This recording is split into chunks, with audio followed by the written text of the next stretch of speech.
घने जंगलों के भीतर बसे सुदूर गांव भयंदर में एक सदियों पुरानी स्टोरी थी जिसने ग्रामीणों के दिल और दिमाग को परेशान कर दिया था। यह चुड़ैल की कहानी थी, जो एक महिला की प्रतिशोधी भावना थी जिसे अन्यायपूर्ण मौत का सामना करना पड़ा था।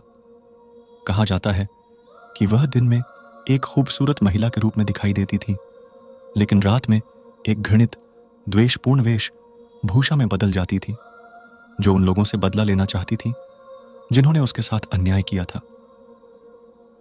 एक अंधेरी और तूफानी रात में शहरी खोजकर्ताओं के एक समूह ने गांव और चुड़ैल की कहानी की जांच करने का निर्णय लिया। उनमें शीतल, सुरेश और शालिनी भी थे। कैमरों और रोमांच की प्यास से लैस होकर वे जंगल के बीचों बीच चले गए। जैसे ही वे भयंदर पहुंचे, ग्रामीणों ने उन्हें चुड़ैल के बारे में चेतावनी दी, लेकिन खोजकर्ताओं ने कहानियों को अंधविश्वासी बकवास कहकर खारिज कर दिया। वे एक पुरानी उजड़ी हुई हवेली में पहुंचे जिसे चुड़ैल की मांद माना जाता है। ऐसा कहा जाता था कि वह आत्मा अपने दुखद अंत से पहले जीवन में वहीं रहती थी। हवेली एक ढहती हुई डरावनी संरचना थी, जिसकी दीवारें कटीली झाड़ियों और लताओं से ढकी हुई थीं और खिड़कियां टूटी हुई थीं। हवा में पूर्वाभास की भावना घनी थी। समूह ने संदेह के साथ प्रवेश किया, लेकिन अलौकिक के भयावह संकेत मिले। कमरे धूल भरे हुए सामानों से भरे हुए थे और फुसफुसाती हवाएं और अस्पष्ट छायाएं उनका पीछा कर रही थीं। एक लंबे समय से भूली हुई अटारी में उन्हें सरला नाम की एक महिला की एक डायरी मिली। उसकी प्रविष्टियों में एक प्रेमहीन विवाह, विश्वासघात और उसके अपने परिवार के हाथों एक भयानक अंत के बारे में बताया गया था, जो मानते थे कि वह चुड़ैल बन गई थी।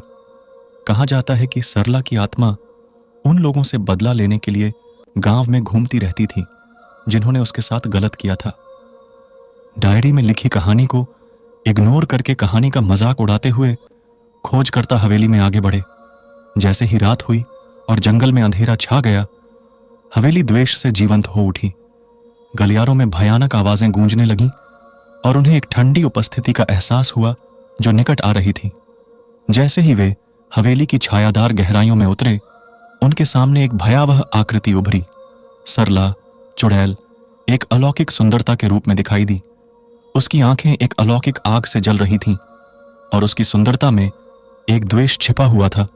देखते ही देखते सरला एक भयानक रूप धारण कर चुकी थी। उसकी आंखें खून से भरी हुई थीं और हाथ के नाखून लंबे हो गए थे और वह जोर जोर से सांसें ले रही थी। उसकी सांसों में गुर्राहट भरी थी जो उनको गुस्से से देख रही थी। उसका इतना भयानक रूप देखकर सबकी रूह कांप गई और सरला उनकी तरफ जोर से चिल्लाई। उसकी चिल्लाहट से पूरा कमरा ढहने लगा। सब लोग पीछे की तरफ भागे और सरला जैसे उनके खून की प्यासी थी, उनकी तरफ झपटी। सब लोग डर के मारे रोने लगे। जैसे ही उन्हें कहानी की भयावह वास्तविकता का एहसास हुआ, हवा में निराशा भर गई।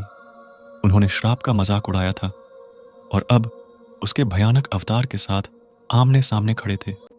अपनी उन्मत्त उड़ान में राहुल को सरला की प्रतिशोधपूर्ण आत्मा ने पकड़ लिया।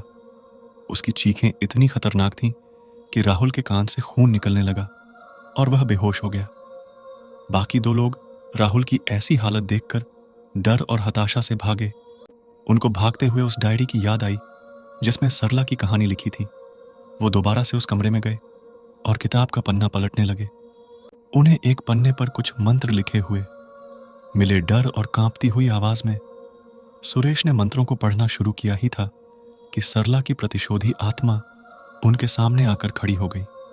पर सुरेश ने मंत्रों को पढ़ना बंद नहीं किया, जिसका कारण धीरे धीरे हवेली में से सरला की भूतिया आकृति एक भयानक गर्जना के साथ कहीं गायब हो गई।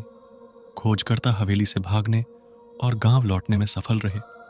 उनके चेहरे हताशा से पीले पड़ गए। उन्होंने अपनी दर्दनाक मुठभेड़ के बारे में बताया। उनकी ऐसी हालत देखकर गांव में और भी डरावना माहौल बन चुका था।